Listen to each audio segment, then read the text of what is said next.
Saya ke Pak Bahrein. Ya. Pak Bahrein, bagaimana Anda melihat sosok Tito Karnavian dengan segala prestasi dan juga ada catatan-catatan tadi dalam perjalanan karirnya? Ya, sebenarnya kalau untuk Polri ini kan sudah ada rencana strategis Polri ya sampai 2025. Jadi siapapun Kapolrinya sebenarnya harus sudah mulai membuat itu menjadi runutan awal bagaimana Polri ke depan itu sebagaimana yang dicanangkan rencana strategis sampai 2025. Yang pertama itu bagaimana Polri bisa membangun trust di Polri sendiri, baik dalam kultur, kebiasaan Polri yang dulu seperti apa, yang dulu di bawah TNI harus dihilangkan, begitu-gitu kan. Dan kemudian budaya-budaya yang mungkin yang dianggap masyarakat kurang baik lah. Sehingga kultur di Polri itu sendiri dalam rencana pertama itu trust, itu bisa membangun trust kepada masyarakat. Konsep pengamanan, kemudian pengayoman, perlindungan. Baru tahap kedua itu masuk ke wilayah kemitraan. Nah, kemitraan baru tahun ketiga itu. Bicara tentang kemitraan, masa potong di poin kedua. Bicara soal kemitraan, bagaimana seorang Komjen Pol Tito bisa nanti jika jadi Kapolri bisa membangun hubungan baik dalam tanda petik dengan KPK. Kita tahu bagaimana perjalanan hubungan kedua lembaga ini. Ya justru pertanyaan yang paling mendasar kan, tahap pertama terhadap trust itu sudah berjalan atau belum? Dengan fenomena Polri. Jadi bangun kepercayaan dulu, baru kemudian bisa bangun hubungan baik dengan KPK. Trust, kemudian kemitraan dan pelayanan prima sebenarnya target ketiga, 22. ya? Nah, pertanyaan yang mendasar kan apakah sekarang Polri ini masih dipercaya masyarakat atau tidak, kan begitu. Dengan kondisi problematika yang ada di tubuh Polri sendiri, yang kalau dari catatan kawan-kawan ICW atau KPK itu masih katanya lembaga yang paling korup, ya kan?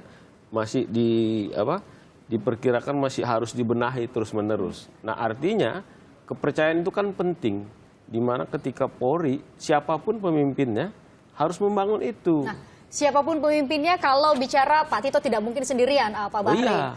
Sosok wakil seperti apa? Kalau nanti sudah terpilih, sosok wakil seperti apa yang tepat untuk mendampingi kalau ya namanya membangun tim ya, membangun tim itu harus sejiwa, seirama. Mungkinkah seniornya jadi wakilnya?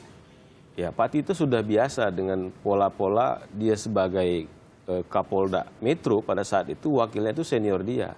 Kemudian direktur-direktur itu juga senior dia. Nah, yang pertanyaan yang paling mendasar kepada Pak Tito ini kan, mampu nggak dia melanjutkan rencana strategis, kemudian belum lagi yang ditimpakan persoalan-persoalan kekinian yang dihadapi oleh masyarakat, mulai dari intoleran, pelanggaran HAM, kemudian yang banyak mengatakan di tubuh Polri itu harus benar-benar bersih. Oh iya. Dari banyak catatan itu, Bu Dwi, benar aklamasi semua fraksi setuju? Ya, tadi semua setuju. Dimulai dari PDI Perjuangan sampai ke partai yang paling kecil ya, semua setuju. Apa yang membuat begitu? Setuju dengan catatan ya tentunya? Setuju semua. Ya, catatannya kan tidak terlalu ini ya, tapi pada prinsipnya semua setuju. Gitu. Kalau saya tanya secara personal kepada PDIP sendiri, sebenarnya apa ekspektasi dari PDIP sendiri ketika menerima Komjen Pol Tito untuk dicalonkan jadi Kapolri? Terlepas dari sebagai partai pemerintah ya, Bu Dwi? Gini ya, kalau persoalan itu ditanya, kalau melihat sosok Pak Tito sendiri, kan kita sudah melihat sendiri bagaimana tadi di fit and proper test. Jadi tentu saya yakin bukan hanya PD Perjuangan, masyarakat pun saya rasa bisa sepemahaman bahwa beliau ini sangat diharapkan bisa membawa Polri ke depan menjadi institusi yang lebih baik sesuai dengan yang beliau sampaikan tadi. Jadi ya kalau memang dikatakan kami partai pendukung pemerintah dan ini usulan presiden kita setujui, sebetulnya memang pada prinsipnya PDI Perjuangan tidak ada persoalan kan, memang kita bukankah melakukan sebelumnya sesuatu. Mendukung Komjen Pol Budi Gunawan, kemudian Budi Waseso juga sempat mencuat namanya?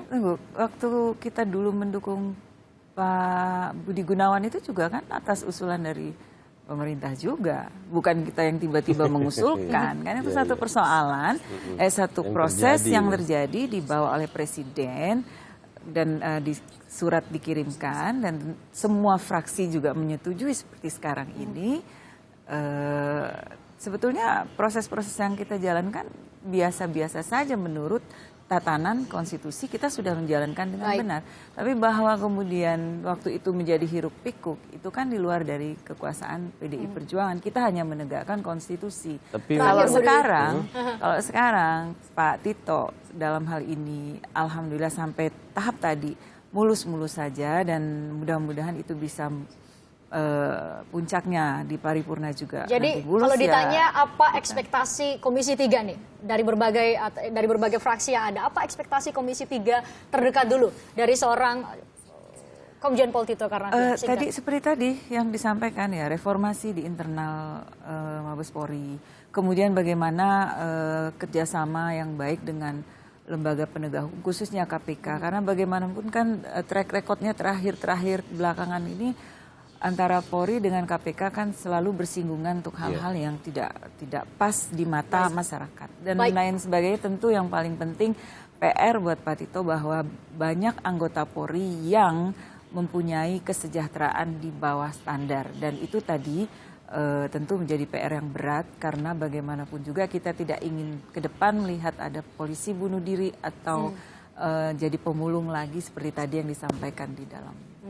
Baik, kita tunggu bagaimana kiprah Komjen Pol Tito Karnavian dari Bintang 3 akan segera menjadi Bintang 4, menjadi Kapolri. Kita tunggu, kita kawal bersama ya nanti tentunya. Dan terima kasih kepada Bu Dwi Ria Latifah, anggota Komisi 3 dari fraksi PDIP, kemudian Pak Bahrain, Direktur Advokasi LBHI, dan tentunya yang paling semangat ini memberikan komentar malam ini dari sambungan telepon Edi Saputra Sibuan Lemkati, Ketua Lemkati, Lembaga Kajian Strategis Kepolisian. Terima kasih Bapak dan Ibu.